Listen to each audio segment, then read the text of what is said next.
ये 2025 है। 2014 में नरेंद्र मोदी नाम के एक नेता उभर करके आते हैं दुनिया के पटल पर और भारत के मैदान पर, चुनावी मैदान पर। उस समय उनका जो कद था वो आज कहीं ना कम होते हुए नजर आ रहा है।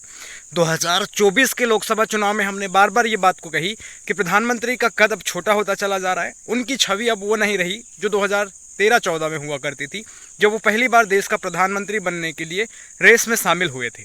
तब उनका कद कुछ और था। इस बात को फेमस यूट्यूबर और शिक्षक खान सर ने भी कही है। एक पॉडकास्ट में इंटरव्यू देते हुए खान सर ने भी इसी बात को दोहराया।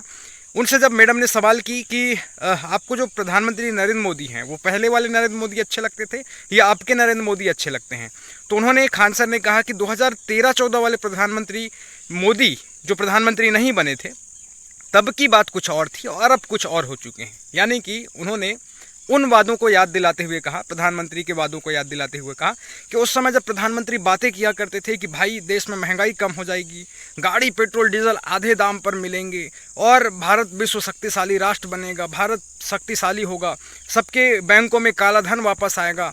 तो उस समय जो प्रधानमंत्री बातें किया करते थे उसमें वजनदारी हुआ करती थी और मतलब उस समय वो एक वैश्विक नेता की छवि रखते थे। लेकिन अब वो धीरे धीरे कम होती गई। 2024 के लोकसभा चुनाव ने भी ये साबित किया। और अब हम जिस मुद्दे पर आकर के चर्चा करने वाले हैं वो है बिहार विधानसभा चुनाव। बिहार में चुनाव आ गए हैं और लगातार ये 5वीं-6वीं बार प्रधानमंत्री की रैली वहाँ पर हो रही है।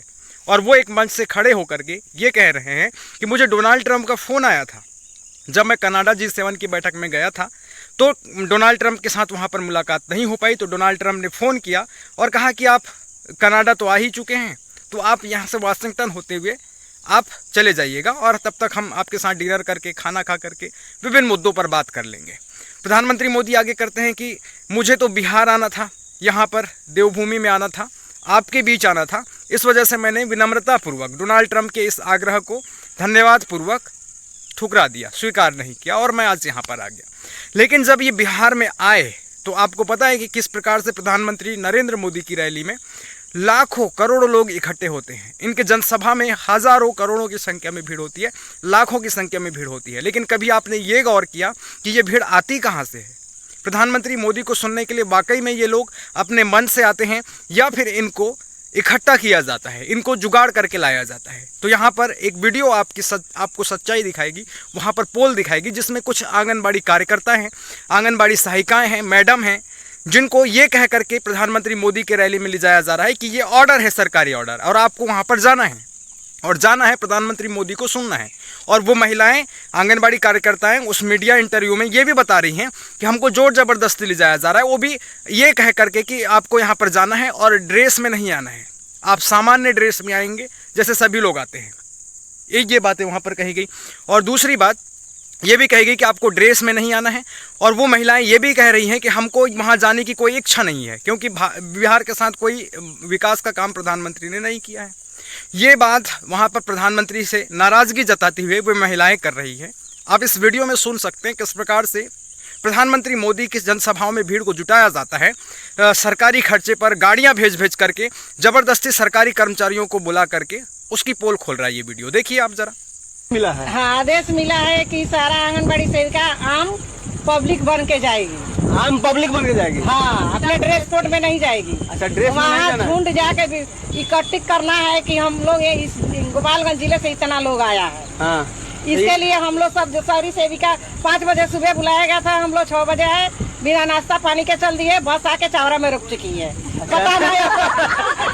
पता ना कब तक बस जाएगी ये मोदी जी। तो इस प्रकार से इन नेताओं के मंचों में भीड़ जुटाए जाते हैं। कुछ भीड़ जो है स्वाभाविक तौर पर इन नेताओं को सुनने के लिए आती है, फिर चाहे कोई भी नेता हो, राहुल गांधी हो फिर या फिर कोई मायावती हो या कोई भी नेता हो, इनको सुनने के लिए उनके चाहने वाले जो लोग हैं वो ज़रूर जाते हैं, अपने खर्चे से जाते हैं, अपने गाड़ी से जाते हैं।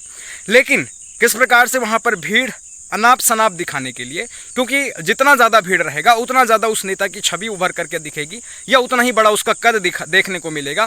ऐसा जो मनोधारणा बनी हुई है, उसी वजह से किस प्रकार से सरकारी खर्चे से वहाँ पर सरकारी कर्मचारियों को भीड़ इकट्ठा करने के लिए बुलाया जा रहा है। ये वीडियो ने उसी का पोल खोला है। और अब प्रधानमंत्री मोदी उस ऑपरेशन सिंदूर का माला जपना छोड़ दिए, मतलब कि वो जो ऑपरेशन सिंदूर चलाया उसको लेकर के कोई उत्साह और ये कोई उतना मतलब ये चीज़ें नहीं दिख रही हैं जिससे उनको वोट मिल जाए।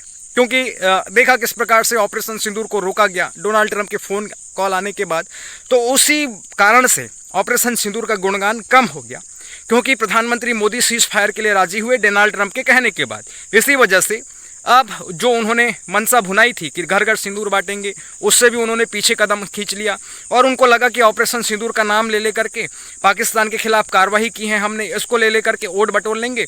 लेकिन वो भी कहीं ना कहीं अब पीछे धकेलता हुआ दिखाई दे रहा है। और इस प्रकार से ये प्रधानमंत्री अपने रैलियों में जो है भीड़ इकट्ठा कर रहे हैं, जिसकी पोल खुद ही वही जनता खोल रही है जिनको जोर जबरदस्ती इस भीड़ में ले जाया जा रहा है। क्या सोचते हैं आप, इस वीडियो में बताइएगा कमेंट करके। सब्सक्राइब कीजिएगा, शेयर कीजिएगा। धन्यवाद। जय हिंद।